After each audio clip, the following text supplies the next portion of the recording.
કેમ છો? મજામાં? સુવાક્યોની દુનિયામાં, સુવિચારની દુનિયામાં આપનું સ્વાગત છે. મારા મિત્રો, એવું કહેવાય છે કે કોઈ પણ હરીફાઈમાં દોડવું અને બીજાને હરાવવી અને પોતાનો પહેલો નંબર લાવવો તે એક રમતનો ભાગ હોઈ શકે છે. પરંતુ મારા મિત્રો, જ્યારે વાત જીવનની આવે છે ત્યારે વાત કંઈક અલગ જ હોય છે.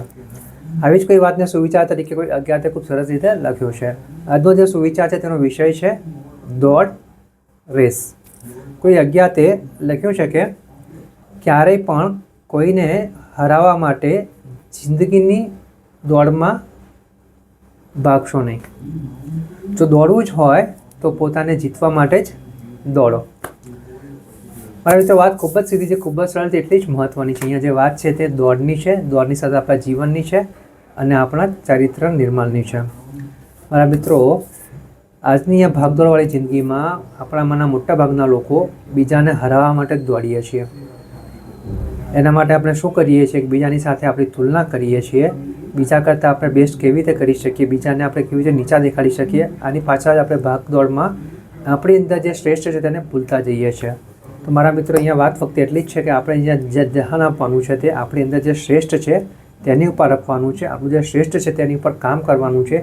તે શ્રેષ્ઠ એટલું સરસ બધી રીતે બહાર આવે કે જેથી કરીને આપણે જે કંઈ કરીએ તે પણ એટલું શ્રેષ્ઠ બને અને આપણે આપણી જિંદગીમાં પોતાના માટે પોતે જ જીતી શકીએ.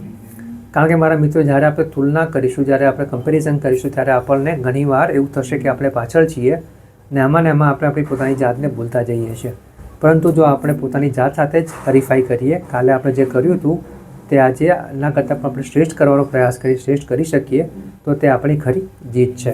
મારા મિત્રો, વાત અહીંયા ફક્ત એટલી જ છે કે આપણે આપણા જિંદગીની જે દોડ છે, જીવનની જે દોડ છે, તેમાં જે દોડવાનું છે તે પોતાને જીતાડવા માટે દોડવાનું છે, નહીં કે અન્યોને હરાવવા માટે. જો આટલી ભાવના, આટલો વિચાર આપણા મગજમાં, આપણા દિલમાં આવી શકે તો મારા મિત્રો, આપણે ચોક્કસ જ આપણે આપણું જીવન સુધારી શકીએ, આપણી જિંદગીની દોડમાં આપણે જીતી શકીએ, સાથે આપણી સહેલા અન્ય લોકોને પણ આપણે સાચો અને સારો માર્ગ બતાવી શકીએ. બસ મારા મિત્રો, વાત ફક્ત એટલી જ છે કે એટલું યાદ રાખવાનું છે કે જિંદગીની રેસમાં આપણે, જિંદગીની દોડમાં આપણે બીજાને હરાવવા માટે નહીં પણ પોતાને જીતવા માટે જ દોડવાનું છે. Thank you.